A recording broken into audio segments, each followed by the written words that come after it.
झारखंड के लिए आज का दिन स्वर्णिम पन्नों में लिखा गया है। जी हम आपको बता दें, आज झारखंड में ऐतिहासिक दिन था।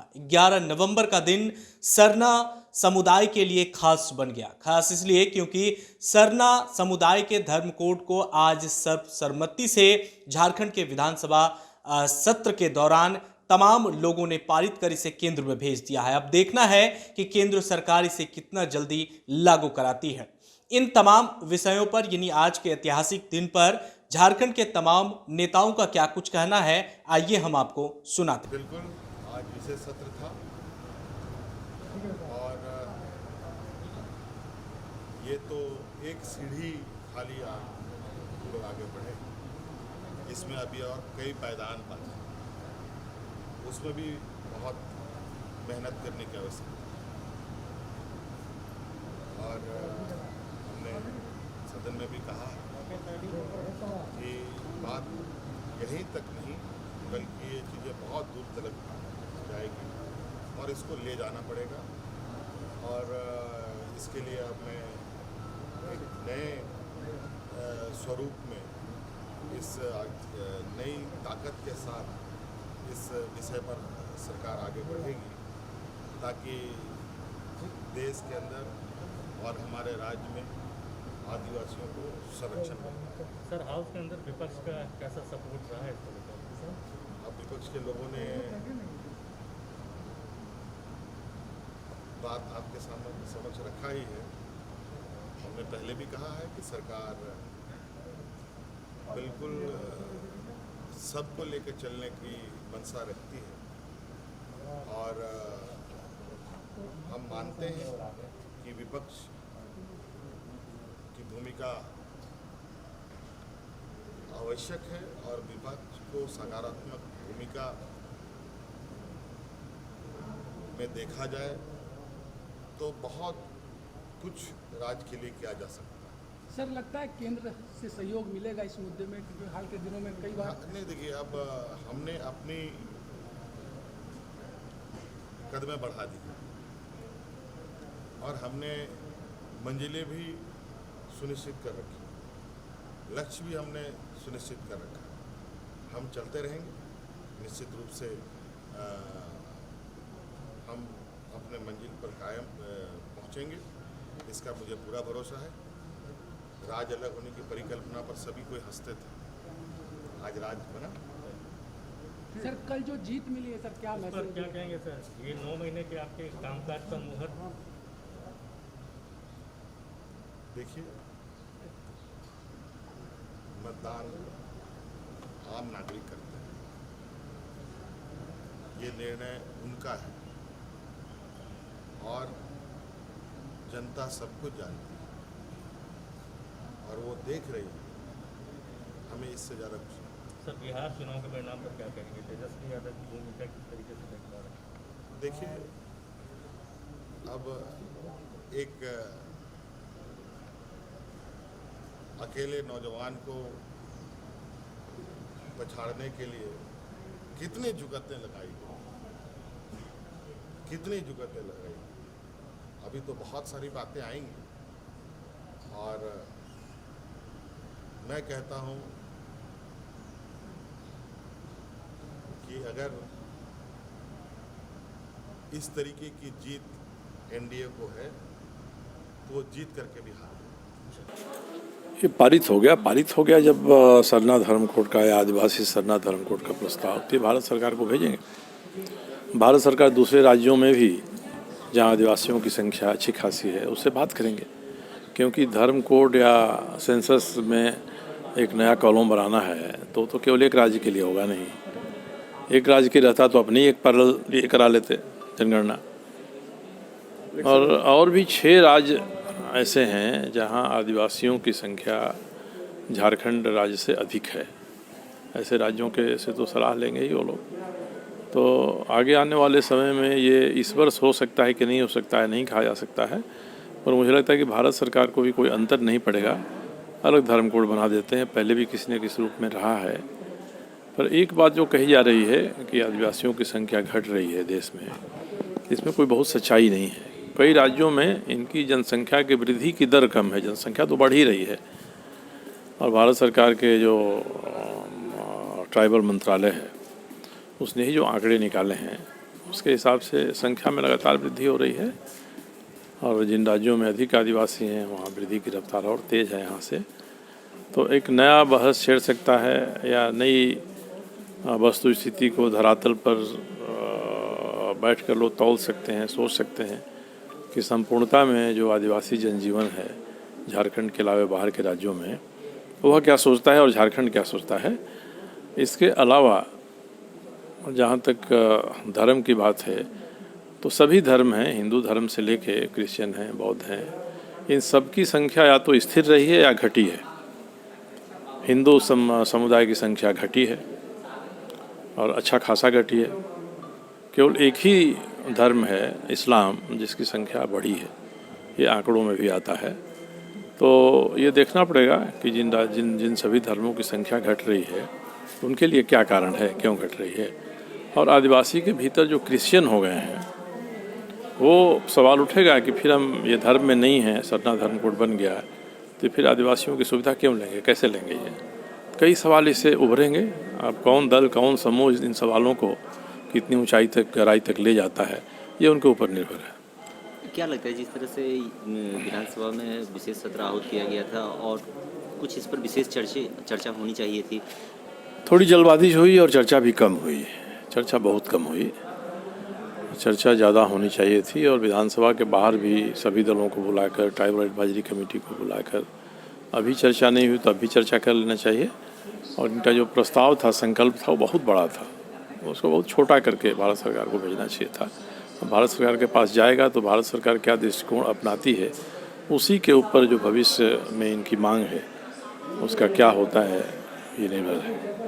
सर, इस तरह की जो बात हो रही है कि आदिवासी से जो क्रिश्चियन कन्वर्ट हो गए उनको दोहरा लाभ मिल रहा है। इसके बारे में सुप्रीम कोर्ट का केरल में निर्णय भी है, मगर अब जब धर्म कोड बन जाएगा आदिवासी सरना तब तो बिल्कुल स्पष्ट हो जाएगा ना। जो आदिवासी क्रिश्चियन हो गया है वो तो इसमें नहीं रहेगा, लोग मानेंगे तुम्हारे सरना धर्म का नहीं है।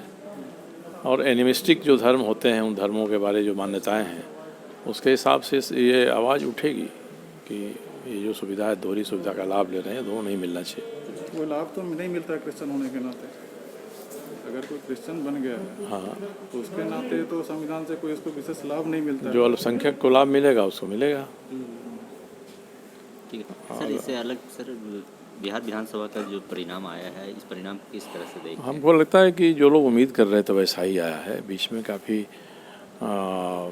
सोच विचार होने लगा जब ये सर्वे आ गए हम लोगों के जो एग्जिट पोल के हैं, तो उससे थोड़ा कोई ज़्यादा गलतफहमियाँ पैदा हुई। एक्सपेक्टेड लाइन पर है और मुझे लगता है कि आगे 5 वर्ष तक फिर यही गठबंधन रहेगा वहाँ। किस तरह से देखते हैं कि तेजस्वी जिस तरह से उभर करके तेजस्वी को तो मुझे यही लगा कि जैसे कोई योद्धा चक्रव्यूह में कूद जाता है और उसके अंतिम द्वार का वेदन करना नहीं जानता है, तो ऐसे ही कुछ हालत तेजस्वी की हुई है। अच्छी छवि बनी है, शालीनता के साथ बातों को रखा है और एक स्तर का उन्होंने चुनाव अभियान किया है।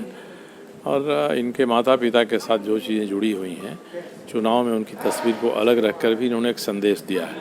तो भविष्य के लिए अगर यह संदेश आगे बढ़ता है तो बिहार के लिए अच्छा होगा। बहुत ही महत्वपूर्ण था। डॉक्टर अपार जिंदल, मुरली कृष्णा, डॉक्टर बाला, टोटल मैनेजमेंट मेरे संपर्क में कल दिन भर था। कल इधर वोट की गिनती हो रही थी और मेरी सांसें एक तरफ रिजल्ट पे, दूसरी तरफ चेन्नई MGM हॉस्पिटल पे टिकी हुई थी। अब मेरे मोबाइल पे आप देखेंगे कि डॉक्टर लगातार अप टू डेट कर रहे थे सक्सेसफुल। सबसे बड़ी बात है कि एक्मो का एक टाइम होता है जो हमने उन्हें यहाँ पर मेडिका में MGM से आनन फानन में इमरजेंसी में डॉक्टर को बुलाया और एक्मो कराया था। वो टाइम लिमिट ख़त्म हो रहा था और कहीं डोनर मिल नहीं रहे थे। उसके बाद मैं चेन्नई गया और उसके मैनेजमेंट से मिला, सबसे मिला। माननीय मुख्यमंत्री जी ने लगातार फिर बात की, फिर मैं आके कैबिनेट में चर्चा किया, चीफ सेक्रेटरी ने बात की, हेल्थ सेक्रेटरी ने बात की, सारे सदस्य सब लोग चिंतित थे। वहाँ एक हम लोग के पार्टी के हैं श्री राजगोपालाचारी परिवार के लोग, वो भी खुद प्रबंधन से लगातार संपर्क में रहे कि किसी भी तरह इनको प्रायोरिटी में करना है। डोनर उसी हॉस्पिटल में मिल जाना हमें लगता है कि जगन्नाथ बाबू के लाखों शुभचिंतकों और दुआओं का असर है कि एट ए चांस मतलब अचानक मिल जाता है और फिर से हम लोगों के चेहरे पे खुशी आ जाती है कि चलो वी गेट इट। सारा परिश्रम सफल होता है। मैंने ब्लड देने वाले कितने भाइयों को देखा कि इधर के लोग हैं मजदूरी करने गए हैं, लेकिन जैसे सोशल मीडिया ये सब के माध्यम से जानते हैं तो वो लोग ब्लड तक देने आते थे। मेरा और उनका सेम ग्रुप था और इस दिन ज़रूरत था, मैंने भी किया। मैं यही कहना चाहूँगा कि एक नया जीवन, एक नई आशा मिला है। टाइगर फिर आएगा, हम लोगों के बीच दहाड़ेगा और इस सरकार में फिर से वही रंग और रूप देखने को मिलेगा। खास करके जो 2 युवा जीत कर आए हैं, ये महज एक विधायक नहीं है, ये दोनों का परिवार का लंबा इतिहास रहा है। राजेंद्र बाबू का परिवार हो या गुरुजी का परिवार हो, हेमंत सोरेन जी का भाई हो, ये होना एक विधायक से बड़ी जिम्मेदारी होती है। बसंत सोरेन जी ने झारखंड मुक्ति मोर्चा छात्र संगठन के केंद्रीय राजनीति की है, वो राज्य के अध्यक्ष भी थे और जयमंगल सिंह अनूप बाबू युवा कांग्रेस के प्रदेश अध्यक्ष थे। तो पूरे राज्य को इनसे उम्मीदें हैं, युवाओं को उम्मीदें हैं। कल बसंत सोरेन साहब बोल भी रहे थे कि संथाल परगना को जिस चीज़ की प्यास वर्षों से है, जो उनको लगता है कि संथाल परगना में रीजनल इम्बैलेंस है, वो विकास नहीं हो पाया है। हेमंत सोरेन साहब के पास मुख्यमंत्री का दायित्व है, सभी प्रदेश उनके लिए बराबर हैं। उन्होंने कहा मैं यहाँ पर दुमका में विशेष ध्यान दूंगा, उपराजधानी है और इसको नई इबादतों को लिखूंगा। साथ ही अनूप सिंह जी मंझे हुए नेता हैं, पिता के साथ रहते हैं, मजदूर की राजनीति करते हैं, उनसे भी काफ़ी उम्मीदें हैं। इंटक के वो बड़े नेता भी हैं और हम लोगों के गठबंधन में इन 2 युवाओं के आने से ज़रूर जोश भरेगा, ताकत आएगी।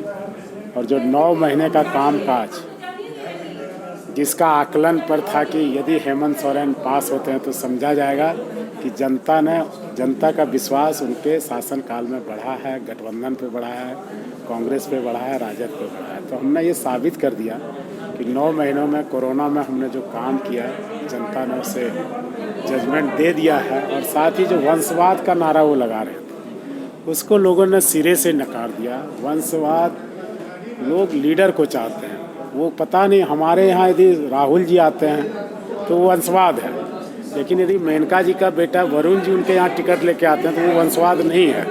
ये दोहरी मानसिकता, जहाँ जैसे वो बोलते हैं, बोलने में राजनीति होनी चाहिए तो सुचिता की होनी चाहिए, साधुवाद की होनी चाहिए। जैसे हमें उन्होंने गाली दिया, फिर हमने ये भी कहा कि आपका जो संस्कार है आप करें, लेकिन हमारा ये कतई संस्कार नहीं है। आप लोग तो गोली भी मारते हैं तो हमारे नेता हे राम बोलते हैं। हम वो लोग हैं, उस परिवार से हैं, उस खानदान से हैं, वो संस्कार से हैं। और ये हेमंत सोरेन जी का बड़प्पन है कि कभी भी रिएक्ट नहीं करते। और गठबंधन में चीज़ें अच्छी जा रही है। चिंता की विषय है कि हम लोगों के प्रेसिडेंट रामेश्वर उरांव साहब तो पूरे कोरोना पीरियड में अपने एज को एक साइड करके, सेट ए साइड, लोगों की सेवा में दिन रात लगे रहे। अचानक उनकी तबीयत बिगड़ती है, हालांकि अभी अच्छी है। हम दुआ करेंगे कि जल्द उनकी सेहत में सुधार हो। और आप देखे होंगे कि कैबिनेट में उस दिन बुखार था, फिर भी वो महत्वपूर्ण विषयों पर वो कैबिनेट में आए थे। कैबिनेट में फैसला लिया कि सरना कोर्ट को लाना है। इन सब चीज़ों में मैं देखता हूँ कि अपने जीवन का परवाह किए हुए, जान का परवाह किए हुए सीनियर्स लोग इतना काम करते हैं। हम जैसे युवाओं को प्रेरणा मिलती है, तभी कभी चेन्नई, कभी बेरमो, कभी दुमका, कभी बिहार, सब जगह जाते हैं। तेजस्वी भाई एक लीडर बनकर उभरे बिहार में। आज नहीं तो कल एक दिन तो तेजस्वी जी का आएगा। हम थोड़े रणनीति में चूक गए, टिकटें देने में कहीं चूक हुई, जिसके कारण आज ये रिजल्ट है बिहार का। खैर, जनता का शुक्रिया अदा करता हूँ, फिर भी उन्होंने सम्मानजनक ये दिया है। उनके जीत से ज़्यादा हमारे हार के चर्चे हैं, हम लोगों के साथ लोगों का सेक्टर। मतलब जी एक लास्ट क्वेश्चन आपसे करना है कि 2 युवा जीत के आए हैं, मुख्यमंत्री खुद युवा है, उनके कैबिनेट में भी युवाओं की भरमार है, क्या वो माना जाए?